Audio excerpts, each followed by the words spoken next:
दोस्तों, एक बेहद छोटा सा जीव है केचुआ।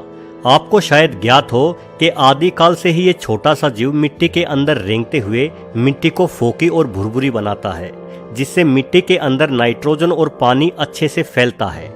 मिट्टी उपजाऊ होती है। उपजाऊ मिट्टी पर अधिक मात्रा में घास आदि उगती है। उस घास को खाकर असंख्य जीवों की भूख मिटती है। कई बार हम किसी बेहद ही बुरी प्रवृत्ति के इंसान की तुलना गिद्ध से कर देते हैं, लेकिन गिद्ध जंगल में सड़ रहे मरे हुए जानवरों को खाते हैं। सोचे यदि गिद्ध ना हो तो पशुओं के शवों का क्या होगा। शव सड़ेंगे, उनमें विषाणु कीटाणु जन्म लेंगे और पूरी दुनिया महामारियों की चपेट में आ जाएगी। कहने का मतलब यह है कि दुनिया का हर जीव प्राकृतिक संतुलन को बनाए रखने में अपना महत्वपूर्ण योगदान देता है। अब जरा सोचे कि हम इंसानों का इस प्रकृति को बचाए रखने में भला क्या योगदान है। जब हम इंसानों ने एक दूसरे के साथ लड़ना शुरू किया तो अपनी लड़ाई में हमने घोड़ों और हाथियों को भी शामिल कर लिया। भला हमारी आपसी दुश्मनी में उन मासूम जीवों का क्या कसूर था। सोना चांदी इंसान लूटता था, लेकिन युद्ध में मारे जाने वाले उन घोड़े हाथियों को सोने चांदी से भला क्या लेना देना था। आज हम गाय को माता कहते हैं और गाय के दूध को अमृत बतलाते हैं। बेशक गाय का दूध अमृत है, लेकिन हमारे लिए नहीं। गाय का दूध अमृत है गाय के बछड़े के लिए। आप गाय को माता कह सकते हैं, लेकिन क्या गाय भी आपको अपना बेटा मान सकती है, जबकि आप उसे खूंटे से बांध कर रखते हैं और जो दूध उसके बेटे यानी बछड़े के लिए था उसे खुद पी जाते हैं। हमने खेती करना सीखा और अपने साथ बैलों को भी इस कार्य में शामिल कर लिया, लेकिन बैल तो पहले भी घास फूस खाकर अपना पेट भर ही रहा था। उसे क्या लेना देना आपकी खेती और आपके व्यापार से। ऊपर से जब वो बैल बूढ़ा हो जाता, हल खींचने के लायक नहीं रहता, तो हम उसे कसाई के सुपुर्द कर दिया करते थे। हमने आवागमन के साधन के रूप में तांगों का प्रयोग शुरू किया। अब किसी को दिल्ली से लखनऊ जाना होता तो तांगे में जुड़ा घोड़ा उस तांगे को घसीट कर ले जाता, लेकिन दिल्ली के उस घोड़े को भला लखनऊ से क्या लेना देना। उसे तो ये भी नहीं पता होता कि उसे किस दिशा में जाना है। बस जिस दिशा में घोड़े की लगाम खींचकर उसके पीठ पर चाबुक बरसा दिए जाते, उसी दिशा में घोड़ा दौड़ लगा देता। वैसे वर्तमान में विज्ञान के दम पर हमने इंजन बना लिए हैं, जिस वजह से हमारे चाबुक को अपनी पीठ पर झेलने वाले जानवरों की दर में कमी आई है। लेकिन हमने ईंधनों के रूप में कोयले या डीजल आदि का प्रयोग शुरू किया और पूरे वातावरण को दूषित करना शुरू कर दिया। पहले हम कुछ जीवों को परेशान करते थे, अब हमने सभी जीवों का सांस लेना दूभर कर दिया। हमने अपने रहने की जगह को फैलाने के मकसद से जंगलों को उजाड़ना शुरू किया, जिससे करोड़ों जीवों का घर छिन गया। हमने उन नदियों को जहरीला बना दिया जिनसे ये मासूम जीव अपनी प्यास बुझाते थे। हमने मोबाइल टावरों द्वारा रेडिएशन फैलाया।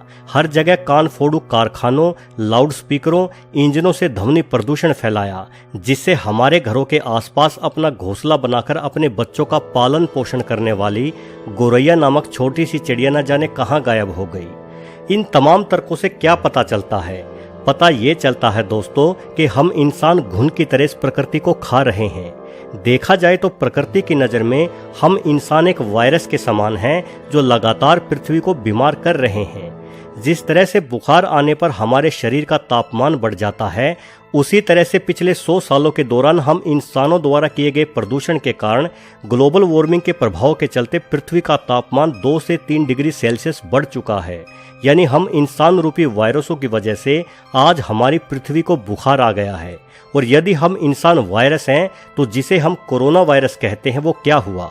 अगर हम इंसान वायरस हैं तो कोरोना हुआ प्रकृति का एंटीवायरस, जिसने हम इंसानों पर हमला बोल दिया है। कहते हैं कि कोरोना वायरस जानवरों से हम इंसानों को मिला है, किंतु मुझे तो कोई जानवर इससे प्रभावित होता नहीं दिखाई दिया। अपने आसपास घूमते कुत्ते बिल्लियों को देखो, वो ऐसे ही घूम रहे हैं बिंदास। ना ही उनकी संख्या में कोई कमी आई है। घरों में तो हम इंसान दुबके हुए हैं। घूमने फिरने की पाबंदी तो इंसानों पर लगी है। दोस्तों, दुनिया के हर जीव की संख्या या तो नियंत्रण में है या फिर कम हो रही है। वो तमाम जीव खुद ही एक दूसरे को खाकर अपनी संख्या नियंत्रित किए हुए हैं, लेकिन इंसान की संख्या भला कैसे नियंत्रित हो? भले ही हम इंसान बाकी सभी जीवों पर राज करते हों, उन्हें अपने तरीके से इस्तेमाल में लाते हों, लेकिन हम भूल जाते हैं कि प्रकृति हमेशा अपना संतुलन बनाए रखती है। और शायद प्रकृति ने हम इंसानों को वायरस मानकर अपना एंटीवायरस स्कैन शुरू कर दिया है। इसलिए बेहतर होगा कि प्रकृति के एंटीवायरस से आप छुप कर रहें। हम सबके घरों में दुबकने के कारण ही प्रकृति में कई आश्चर्यजनक सुधार होने शुरू हो गए हैं। अभी कुछ ही दिन बीते हैं लॉकडाउन हुए, लेकिन दुनिया भर में प्रदूषण और ग्रीन हाउस गैसों के प्रभाव में जबरदस्त कमी देखने को मिली है। BBC की रिपोर्ट के अनुसार इटली में प्रदूषण 60% कम हो चुका है। ऐसा पिछले कई दशकों में पहली बार हुआ है। न्यूयॉर्क शहर की हवा ग्रीनलैंड जितनी ही साफ हो गई है। भारत के सभी प्रदूषित शहरों की हवा भी अब उतनी ही साफ है जितनी पहाड़ों की हवा होती है। कारण सिर्फ एक है कि हम इंसान अपने घरों में बैठे हैं। आप रात को आसमान की तरफ देखना, आप महसूस करेंगे कि तारे पहले की तुलना में ज्यादा चमकदार और संख्या में अधिक दिखाई पड़ रहे हैं। दिन के समय आप अपनी छत पर खड़े होकर देखोगे तो पाओगे कि अब आप पहले की तुलना में ज्यादा दूर तक देख पा रहे हैं। इन सब का कारण प्रदूषण कम होना ही है और आने वाले दिनों में हवा और भी ज्यादा साफ होगी। आपको तारे और भी ज्यादा बेहतर दिखाई देंगे। तब तक शायद खुद को साफ पाकर प्रकृति अपने एंटीवायरस प्रोग्राम को भी विराम दे दे। दोस्तों, कोरोना कहां से फैला, क्यों फैला और कब फैला, इन सब सवालों को आप अपने दिमाग से निकाल दें। आप सिर्फ ये मानकर चले कि ये प्रकृति का ही एक तरीका है, एक इलाज है उन जख्मों को भरने का जो जख्म प्रकृति को इंसानों ने दिए हैं। इसलिए आप लॉकडाउन का पालन करें, अनावश्यक घर से बाहर ना निकले और जहां है वहीं रहें। कुछ दिन ठहर जाओ, ये कोरोना खुद ही समाप्त हो जाएगा। इतिहास में अनेकों बार घातक महामारियां फैली हैं, कोरोना से भी बहुत बड़ी महामारियां। उनकी रोकथाम के लिए इंसानों ने अपनी ओर से भरसक प्रयत्न भी किए हैं, लेकिन मेरी जानकारी के हिसाब से वर्तमान में जो हमारी सरकार ने 21 दिनों के लॉकडाउन की घोषणा की है, उससे बेहतर और सार्थक प्रयास इतिहास में कभी किसी महामारी को रोकने के लिए नहीं किया गया। और ये प्रयास तभी सफल होगा जब सिर्फ सरकार ही नहीं, पूरा देश इसमें शामिल होगा।